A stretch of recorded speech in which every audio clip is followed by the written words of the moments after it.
D.L. Moody heard a preacher say, "The world has never seen what God can do through one man who is totally yielded to him." He said, by the grace of God, I'll be that man. And by the grace of God, we too can be fully yielded to him, but we must trust beyond limits. It's easy to trust in God when everything is going well, but in order to be totally yielded to him, we must trust him at all times, in every circumstance, and beyond limits. And we see this in Hosea's life. He had some devastating circumstances that would have tested anyone's faith, and yet he remained strong as he trusted in the Lord. It begins when Hosea is asked by God to marry a prostitute named Gomer, and together they had 3 children. But later Gomer became dissatisfied with him and went after other men. But with God's will still weighing heavy on Hosea's heart, he left his hurt behind and bought Gomer back. Now he didn't condone her past, but he embraced their future. And by keeping with God's plan, redemption was brought to her life, their marriage, and ultimately God's people. In this story we see 3 things: the test, the trust, and the triumph. So first we have the test. Hosea's test came when he was told to marry a prostitute that he could only love through God's love in him. And we too need this love throughout the test of our faith when Satan tries to tempt us towards spiritual prostitution. Prostitution is described as offering oneself toward unworthy purposes. And we're bombarded every day to co-offer ourselves to feel-good situations that cause us to lose sight of God's plan.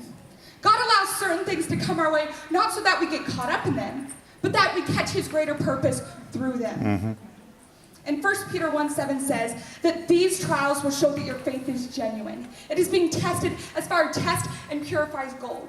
You see, when gold is being purified, all other metals are taken out by fire in order for it to be genuine.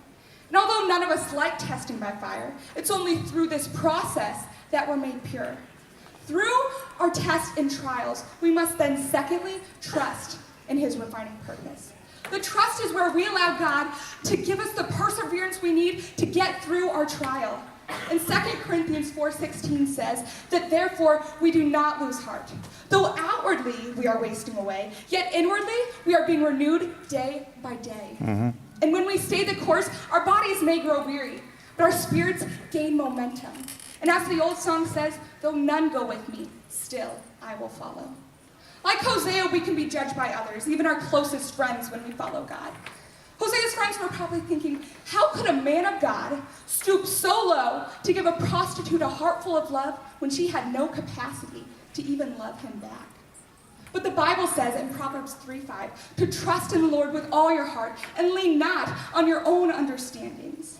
We must remember that God's design is always bigger than the confined picture we see in our heads. He is faithful and will never lead us to fail. And that's why finally we have the triumph. I remember when I anticipated a triumph at a track meet. It was in the 400-meter relay. There was a solid pass-off, and I shot out like a speeding bullet. I felt good, I felt strong, and I felt I had this. When all of a sudden, Speedy Gonzalez raced past me at the speed of light, I didn't have this. But it's okay. I pulled it together, and I finished the race. And good news, I placed last place. So where's the triumph, you ask? It was when I did long jump. It's important to realize that the triumph is not about the eyes of man, but about the eyes of God. It may not have seemed like Hosea had the triumph to those around him, but as always, God had a greater plan. And we know that in all things, God works for the good of those who have been called according to his purpose, Romans 8:28. Even in God's plan through Christ, it seemed like Jesus was defeated on the cross. But we know that the triumph came through his resurrection. So remember, the test, the trust, and the triumph. Like Hosea, maybe you feel that God is asking you to do something that is testing you beyond your own limits. We will never have all the answers, but we need to trust that he is the answer. When we yield to God, there's no limit to what he can do through us.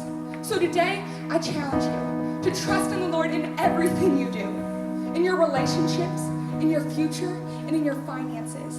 And as we trust in the Lord, he will bring us the triumph.